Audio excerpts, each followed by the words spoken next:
নমস্কার, আমি দেবপ্রসাদ গাইন চলে এলাম প্রত্যেক দিনের মতো আপনাদের সামনে সিএএ সহ বিভিন্ন খুঁটিনাটি বিষয় নিয়ে আলোচনা করার জন্য। তো আলোচনার প্রথমেই আপনারা রাজ্যের মাননীয় মুখ্যমন্ত্রীর বক্তব্য একটুখানি শুনুন। এটা একটা বড় স্ক্যাম।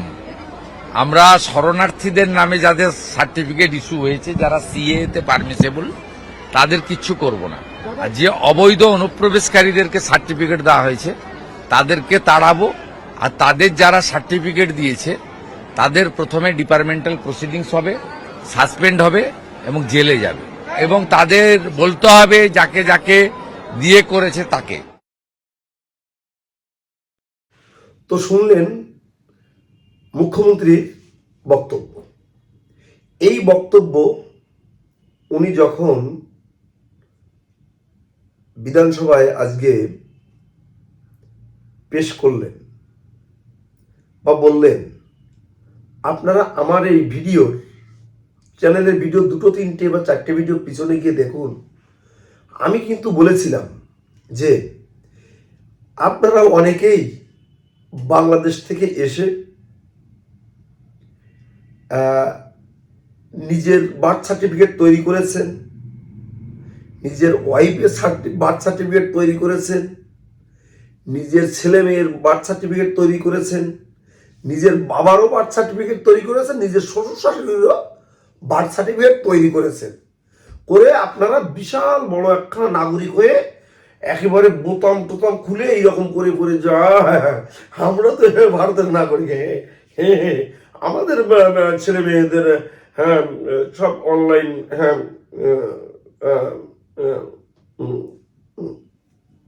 দেখায়। কি দেখায়? কি দেখায়? জন্মের প্রমাণপত্র দেখায়, অর্থাৎ বার্থ সার্টিফিকেট। তো বার্থ সার্টিফিকেট আপনার কবে ইস্যু হয়েছে? আপনার বাচ্চা জন্মগ্রহণ করেছে 1996 সালে। আপনার সেই বাচ্চার বার্থ সার্টিফিকেট হচ্ছে 2002 সালে, 4 সালে, 26 সালে, 24 সালে, 25 সালে। অর্থাৎ আপনারা এমন ভঙ্গিখানা করছিলেন যে আপনার বাচ্চা কোন গ্রাম কোন পাড়া গায়ে জন্মগ্রহণ করেছিল, পঞ্চায়েতের একটা লিখিত ছিল, সেইটা নিয়ে আর কি এখন পরে ডিজিটাল করেছি। আপনারা যদি গাছে গাছে যান, কি গাছে গাছে চড়েন বা ডালে ডালে চড়েন, সরকার কিন্তু একেবারে পাতায় পাতায় বিচরণ করে। প্রয়োজনে ওই গাছের উপর দিয়ে, হাওয়ার উপর দিয়েও কিন্তু সরকার চলে। আপনারা অনেক কিছু দেখানোর জন্য চেষ্টা করেন। না না না না, আমাদের সিএটিএ করার কোনো প্রয়োজন নেই। আমার সেই যে আমি 2026 সালে এই তো সেদিনও ভোট দিলাম, বাড়ির 2টো ভোট কাটা গেছে মাত্র, প্রয়োজনে ওই দুজনেরই করব। ওরে আমার হরিদাস রে, পুরো তুমি বড় বুদ্ধিজীবী। এখন বোঝো ঠেলা, এখন বোঝো ঠেলা, কোনো ছাড় নেই। আপনি যদি উদ্বাস্তু হয়ে থাকেন, আপনি যদি পূর্ববঙ্গ থেকে এসে থাকেন, পাকিস্তান বা আফগানিস্তান থেকে এসে থাকেন, আপনি হিন্দু, বৌদ্ধ, খ্রিস্টান, শিখ, জৈন, ফার্সি এই 6 সম্প্রদায়ের কেউ হয়ে থাকেন, তাহলে আপনাকে সিএ তে আবেদন করতেই হবে এবং নাগরিকত্ব নিতে হবে। এর বাইরে আর কোনো অপশন আপনাদের জন্য খোলা নেই, কোনো অপশন খোলা নেই। আমি প্রত্যেকদিন বলি, আর যেগুলো বলি দেখবেন যে পরে সেগুলোই ঠিকই হয়। আমি বলেছি যে এই রাজ্যে এনআরপি হবে, সাথে এনআরসিও হবে। আপনারা আমার গতকালকে ভিডিওতে দেখবেন একজন হয় রোহিঙ্গা, তা নাহলে পাকিস্তানি, বা পাকিস্তানের বংশোদ্ভূত বা বাংলাদেশের কোনো গুপ্তচর বা আইএসএস এর কোনো চর, সে ওখানে লিখছে যে আপনি যে ওই এনআরসি বলেন, জীবনও কোনোদিন এই ভারতের সরকার সেই সাহসটুকু নিতে পারবে না। তার কারণ দিল্লিতে দেখেছো খরগোশ পার্টি কি, খরগোশ নাকি ওই তেলাকাটা পার্টি টার্টি কি যেন সেদিন ওখানে ওই আলিফ লাইলা ড্যান্স দেখাচ্ছিল, ওদের কথা বললো যে ওরা নাকি এমন নাড়াচাড়া করে দিয়েছে সরকার নাকি আর সেই সাহস দেখাবে না, সরকার সাহস দেখাবে না, এই ধরনের উক্তিগুলো করে। আপনারা অবশ্যই এই ভদ্রলোককে চেনেন, এনার নাম হচ্ছে নাসির উদ্দিন, আপনারা চেনেন। আজকে আমি সোশ্যাল মিডিয়ায় ওনার আরেকটি ছবি এই পেলাম। এই ছবিতে যিনি এই পোস্টটি করেছেন, পোস্টটিতে লিখেছে, চিনতে পারছেন এসব নমুনা? এরা জঙ্গি আজমলের, অর্থাৎ পাকিস্তান থেকে যে আমির আজমল কাসব ওরা এসে তাজ বেঙ্গলে হামলা চালিয়েছিল, তার জন্য ভদ্রলোক ওদের জীবন ভিক্ষা চাইছিল। ইনি এই নাসির উদ্দিন ভদ্রলোক। আরো লিখেছে যে এদের ভারতে বসবাস করতে নাকি ইচ্ছে করে না। এনার বক্তব্য ছিল যে ভারতে ওনার বসবাস করতে ইচ্ছে করে না। ভারত বিরোধী আন্দোলনের সময় এরা জঙ্গল থেকে বাইরে বেরিয়ে আসে। এখন ছাত্র আন্দোলনকে ঘুরিয়ে ভারত বিরোধিতার পৈশাচিক বাসনার নিয়ে আবার গর্ত থেকে বেরিয়েছেন কে? এই নাসির উদ্দিন। আজকে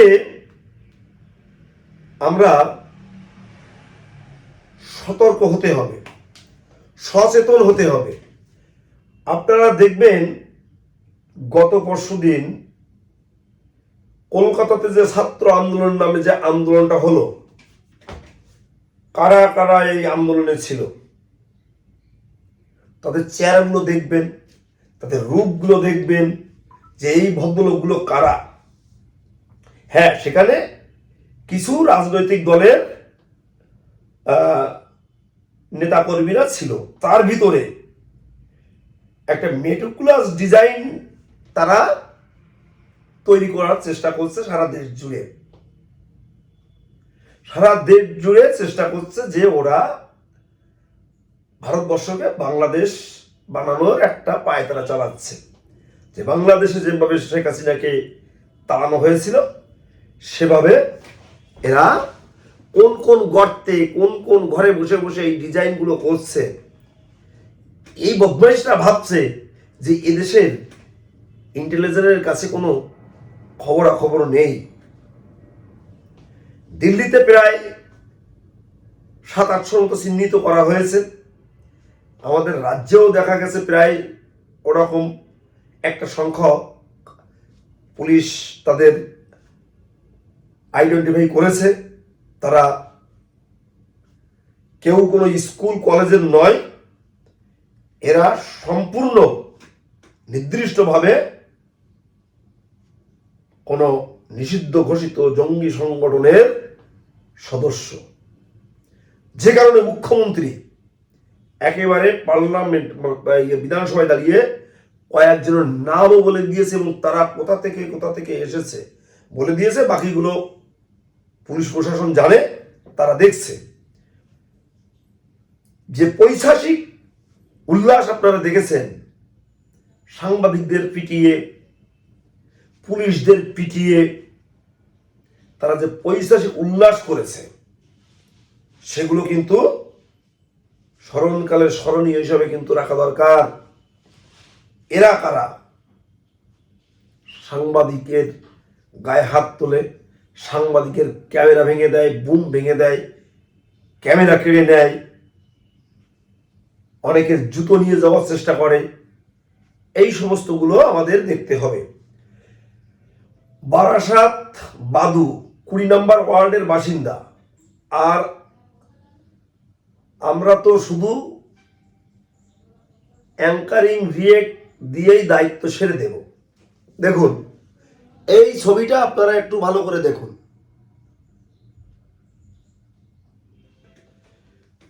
প্রধানমন্ত্রী নরেন্দ্র মোদীজির ছবি সিগারেটের বিড়ি দিয়ে পোড়াচ্ছে, ভালো করে দেখুন।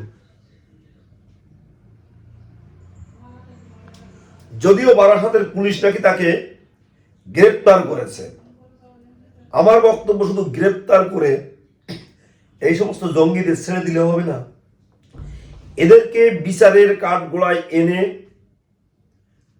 আইনত দণ্ডনীয় অপরাধে অপরাধী করে এমন সাজা দিতে হবে যাতে ওদের পরবর্তী আরো 5 প্রজন্ম মনে রাখে। মুখ্যমন্ত্রী বলেছে যে 3 প্রজন্ম মনে রাখবে, কিন্তু 3 প্রজন্ম 300 বছর রাখলে না, 500 বছরের চিন্তা করে দিতে হবে। এটাই হচ্ছে আমার বক্তব্য। তো যে বিষয়টা নিয়ে আমরা মূল আলোচনায় শুরু করেছিলাম সেটা হচ্ছে আপনাদের বাচ্চাদের বা আপনাদের নিজেদের যে সমস্ত জন্মের সার্টিফিকেট আপনারা তৈরি করেছেন এবং এখনো ভাবছেন হয়তো মুখ্যমন্ত্রী বলে দিল যে যারা শরণার্থী তাদেরকে কিছু করবে না, তাদেরকে কিছু ধরবে না, তার মানে এটা ভাববেন না যে আপনাদের ওই বার্থ সার্টিফিকেটটা আপনি কোথাও নিয়ে উঁচু করে ধরলে আপনার সেগুলো কাজে আসবে, একদম না। আপনারা কোনো প্রকারে এই রিস্কটুকু আর না নিয়ে সরাসরি যদি আপনাদের 2014 সালের ভিতরকার কাগজপত্র থেকে থাকে সিএতে আবেদন করে আপনার বাচ্চা কাচ্চা এবং নিজেদেরও নাগরিকত্ব কার্ডটি অর্জন করেন। এর থেকে ভালো পথ, ভালো পন্থা, ভালো পদ্ধতি আর নেই। আপনি সি এর মাধ্যমে যখন নাগরিকত্ব নিয়ে নেবেন আপনি কিন্তু রিলিফ। হ্যাঁ, অনেকে ভাবতে পারেন যে বিজেপি গভর্নমেন্ট আছে, এরা চলে গেলে যদি এই সার্টিফিকেট আবার বাতিল হয়ে যায়, এটা এই ধরনের ভাবে হয় না। এটা পার্লামেন্টে আইন এনে সেটাকে পাশ করা হয়, তার মাধ্যমে এইরকম ভাবে নাগরিকত্ব দেওয়া হয়। আপনারা জানেন কংগ্রেস সরকার থাকাকালীন বাই রেজিস্ট্রেশনের মাধ্যমে বাংলাদেশ থেকে আগত প্রচুর মানুষকে এভাবেই নাগরিকত্ব দিয়েছিল। সেই নাগরিকত্ব পাওয়ার পর তারা তখন পাসপোর্ট করেছিল, পাসপোর্টে তাদের বার্থ প্লেস লেখা ছিল ইস্ট পাকিস্তান, এরকম লেখা ছিল, কোনো অসুবিধা নেই, কোনো অসুবিধা নেই। তো সেই সমস্ত সময় যারা বাই রেজিস্ট্রেশনের মাধ্যমে নাগরিকত্ব পেয়েছিল অনেকেই এদেশের বড় বড় সরকারি জায়গায় চাকরি করেছে। আমরা আজকে সিএ করতে এসে এই ধরনের অনেক কাগজপত্র আমরা দেখছি, পাচ্ছি, আমাদের হাতে আসছে, তাদেরকে বলছি না আপনাদের করতে হবে না, আপনাদের তো আছে, এইটাই হচ্ছে নাগরিকত্ব প্রমাণপত্র, নাগরিকত্ব সনদপত্র। তাই বলবো আপনারা আর ভুল পথে পরিচালিত না হয়ে আপনারা সহজ সরল সোজা পথে এসে সিএতে আবেদন করুন। সমস্যা কোথায় আপনার? আপনি এখানে আসার পরে Aadhaar card, voter card, ration card, PAN card, ব্যাংকের বই, জমির দলিল, কত কি না, এসসি কার্ড, জন্ম সার্টিফিকেট, পাসপোর্ট, কত কাগজ তৈরি করেছেন। এই সব কাগজে বাবা বা মা সেটা হচ্ছে এই সিএএ সার্টিফিকেট। আমরা আমাদের ভারতবর্ষের বসবাস করার জন্যে যে ডকুমেন্টসটার নাম, যে ডকুমেন্টসটা আমাদের মা বাবা, সেটা হচ্ছে সিএএ অর্থাৎ সিটিজেনশিপ অ্যামেন্ডমেন্ট অ্যাক্ট। এই অ্যাক্টের মাধ্যমে আমরা যারা নাগরিকত্ব পাচ্ছি তারা আমরা এখানে সহজ সরল সুন্দরভাবে বসবাস করতে পারবো। আমরা এই ভারতীয় একজন নাগরিক, গর্বিত নাগরিক হিসাবে আমরা এদেশে থাকতে পারবো। তাই আমরা যেন আর অহেতু আবল তাবল মানুষের পাল্লায় পড়ে তাদের কথায় ভুলভাবে পরিচালিত না হয়ে আমরা সিএতে অবশ্যই আবেদন করব। দেখুন, আবেদন করতে গেলে এমন কোনো কিছু লাগে না। আপনি 2014 সালের আগে এসেছেন, তার একটি ডকুমেন্টস লাগে, যেমন Aadhaar card, voter card, ration card, PAN card, ব্যাংকের বই, জমির দলিল ইত্যাদি ইত্যাদি। আর 3টে কোর্ট অর্ডারই একটি ধর্মীয় সার্টিফিকেট। বাংলাদেশ থেকে কি লাগে? বাংলাদেশ থেকে লাগে হয় আপনার, তাহলে আপনার বাবা, ঠাকুরদাদা, আপনার মা, মায়ের মা, মায়ের বাবা, পরদাদা, তাদের যে কোনো একটা ডকুমেন্ট, যেমন তাদের ভোটার কার্ড, জমির দলিল, জমির পর্চা, স্কুল সার্টিফিকেট ইত্যাদি ইত্যাদি। এই ধরনের ডকুমেন্টস পেলে থাকলে আপনারা সিএতে আবেদন করতে পারবেন। যদি আপনারা ভারতবর্ষের যে কোনো জেলা, যে কোনো রাজ্য থেকে আমাকে ফোন করবেন। আমার ফোন নাম্বার 9804682324। আমি এখানে বসেই আপনাদের সিএতে আবেদন করার সার্বিক সহযোগিতা করব, এই কথা আমি আপনাদের সামনে দিলাম। তো আমার প্রতিবেদন যারা প্রত্যেকদিন দেখো শহর, বন্দর, গ্রামগঞ্জে, সবাইকে বলবো তোমরা আমার এই চ্যানেলের বক্তব্য শেয়ার করে দেশ ও দেশের বাইরের লোককে দেখার সুযোগ করে দিও। আর যারা নতুন দেখছো এই প্রতিবেদনটি, তারা আমার চ্যানেলটিকে সাবস্ক্রাইব করে দিও।